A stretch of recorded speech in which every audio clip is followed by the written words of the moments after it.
Present ఉన్న situation లో మనం ఒక ఫ్యామిలీని బాగా చూసుకోవాలి అంటే 20-20 రేషియో ప్రకారం 2020 నుంచి 2040 ఈ మధ్యలో మనం 1 lakh per monthly 1 lakh income earn చేస్తే మనం మన ఫ్యామిలీని హ్యాపీగా పోషించుకోగలం.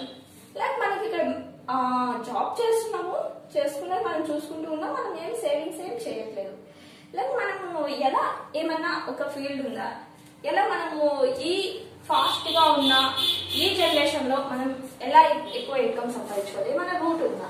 లైక్ బిజినెస్ అనేది ఉంది, కానీ బిజినెస్ గురించి చాలా తక్కువ మంది మాట్లాడతారు. ఎందుకంటే బిజినెస్ చేయడం చాలా రిస్క్ అనేసి దాని మీద ఎక్కువ బ్యాడ్ ఫీలింగ్, ఎక్కువ నెగిటివ్ ఫీలింగ్ చెప్తా ఉంటారు అనమాట. చదువుకునే వాళ్ళు బిజినెస్ చేస్తారు, చదువుకున్న వాళ్ళు చేయరు అనేసి.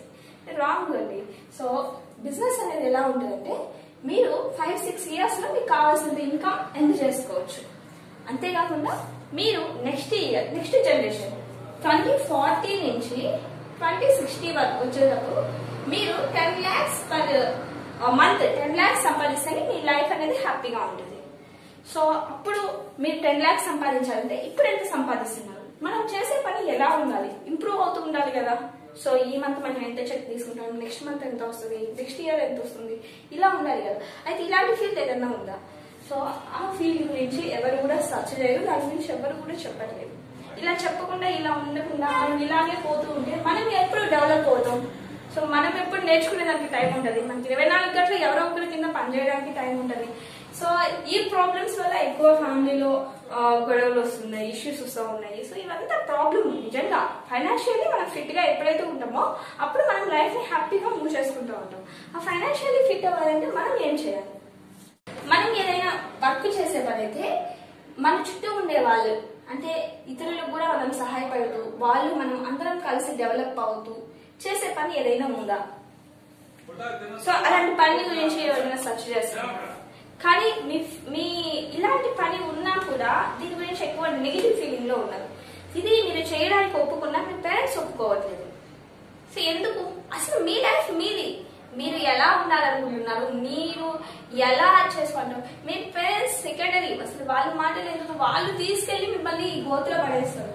సో ఫస్ట్ మీ లైఫ్ ని మీరు కంట్రోల్లో పెట్టుకోండి. మీ పేరెంట్స్ అర్థమయ్యేలా చెప్పండి. ముఖ్యంగా పేరెంట్స్ వాళ్ళు మైండ్ సెట్ మార్చాలి.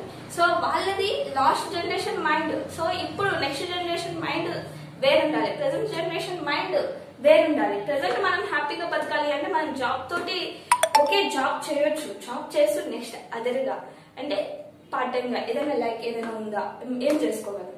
సో సర్చ్ చేయండి ఫ్రెండ్స్. ఒకటి ఫర్ ఎగ్జాంపుల్ నేను ఒకటి చెప్తాను. ఒక పర్సన్ జాబ్ చేస్తున్నారు, కానీ ఆ పర్సన్ గవర్నమెంట్ ఎంప్లాయ్ అయితే లైక్ చాలా మంది నిజాయితీగా ఎవరు ఉన్నారండి నిజాయితీగా ఉండి పనిచేయడం. సో ఎక్కడో దగ్గర స్కామ్ జరుగుతుంది, సో ఎక్కడో దగ్గర అవి మనీ తీసుకుంటూ వస్తున్నారు. మనీ ఇస్తారంటే ఎవరైనా తీసుకుంటారు కదా. సో ఒక పర్సన్ కి ఎంత అమౌంట్ అవసరం, వాళ్ళు పని చేసేది వాళ్ళ డ్యూటీని వాళ్ళు రెస్పెక్ట్ఫుల్ గా వాళ్ళ డ్యూటీని నిజాయితీగా ఎందుకు చేయలేకపోతున్నారు? ఇప్పుడు సపోజ్ నేనున్నాను, నాకు ఒక జాబ్ ఉంది, ఒక గవర్నమెంట్ ఎంప్లాయ్ జాబ్, ఒక జూనియర్ అసిస్టెంట్ ఏదో ఒకటి, నాకు నెలకి ఒక 50,000 వస్తున్నాయి. నెలకి 50,000 వస్తుంది, నాకు అది చాలు. నేను ఎంత పని అయినా నాకు ఇచ్చిన డ్యూటీని నేను సక్రమంగా నిర్వర్తిస్తాను. సో ఎవరైనా డబ్బులు ఇస్తున్నా నేను తీసుకోను. ఎందుకు అంటే లైక్ నేను ఒక్కదాన్నే ఉన్నా కాబట్టి నాకు 50,000 అనేది సరిపోతాయి. రేపు నాకు మ్యారేజ్ అయిన తర్వాత నాకు ఒక పాప ఉంది, నాకు ఒక పాప ఉంటే నాకు 50,000 వచ్చి సరిపోతున్నాయి. నెక్స్ట్ వేరే వాళ్ళు డబ్బులు ఇస్తాం తొందరగా చేయి వర్క్ అంటే అప్పుడు నేనేమంటాను, నో నాకు వద్దు, నాకు అవసరం లేదు అని చెప్తా. నెక్స్ట్ అట్లా కాకుండా నాకు ఒక 5 మంది పిల్లలు ఉన్నారు అనుకోండి. సో 5 మంది పిల్లలు ఉన్నారు, నాకు 50,000 వస్తున్నాయి, నాకు అమౌంట్ అనేది సరిపోవట్లేదు ఇంట్లోకి. అప్పుడు నేనేం చేస్తాను, నా జాబ్ ని నా సిన్సియారిటీని పక్కన పెట్టేసి ఎక్స్ట్రా ఎక్కువ మనీ ఇస్తుంటే నేను తీసుకోకుండా గమ్ముకుంటానా?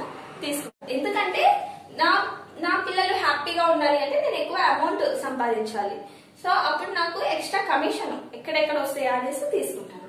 లైక్ నాకు 10 మంది పిల్లలు ఉన్నారు అనుకోండి, అప్పుడు నేను ఏం చేస్తాను, నాకు వచ్చే 50,000 ఒక మూలకు కూడా సరిపోవు. అప్పుడు నేను ఎక్స్ట్రా ఇంకా ఎవరైనా ఇంకా ఎక్కువ డబ్బులు తీసుకునేదానికి ట్రై చేస్తూ ఉంటాను. అంటే ఇంకా ఎక్కువ స్కామ్స్ ఎక్కడ దొరుకుతాయి అనేది చూస్తూ ఉంటాను. మీరు అబ్జర్వ్ చేయండి, ప్రతి ఒక్కరు స్కామ్, లంచాలు ఇవి తీసుకుంటున్నారంటే వాళ్ళ ఫ్యామిలీని బట్టే తీసుకుంటారు. ఒక ఫ్యామిలీని బట్టే వాళ్ళు సిన్సియర్టీగా జాబ్ చేయలేకపోతారు, సిన్సియర్ గా వర్క్ చేయలేకపోతారు. సో ఎందుకంటే ఇక్కడ నేను సింగిల్ గా ఉన్నాను కాబట్టి నాకు 50,000 వచ్చినా ఓకే, ఒక పాప ఉంటే ఓకే, నాకు 5-10 మంది ఉన్నారండి. అంటే చూడండి, జనాభా ఎక్కువ అయ్యే కొద్దీ, సో ఎక్కడైతే ఫ్యామిలీలో ఎక్కువ మెంబర్స్ అవుతూ ఉన్నారో అప్పుడు మనం ఏదైనా వేరే స్కామ్ వర్క్ చేయడానికి కూడా వెనకాడట్లేదు. సో అలా ఉంది. ఎందుకు అంత జనాభా అవసరమా? సో మనం నేర్చుకునేదానికి ఏమి మనం టైం అనేది కేటాయించు.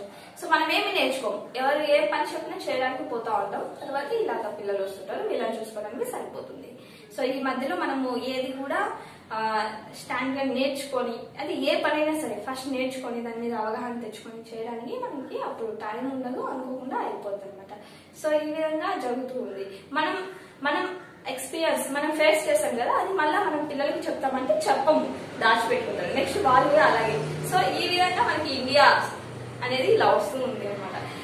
ఎవరైతే వాళ్ళ ఎక్స్పీరియన్స్, పేరెంట్స్ ఎవరైతే ఉన్నారో వాళ్ళ ఎక్స్పీరియన్స్ వాళ్ళ పిల్లలకి చెప్పకుండా ముందుకు తీసుకెళ్తున్నంత కాలం ఇలానే ఉంటుంది అనమాట. సో మీరు పడిన కష్టాలు, మీకు ఉన్న ఎక్స్పీరియన్స్ ఏదైతే ఉందో అది మీ పిల్లలకి షేర్ చేయండి.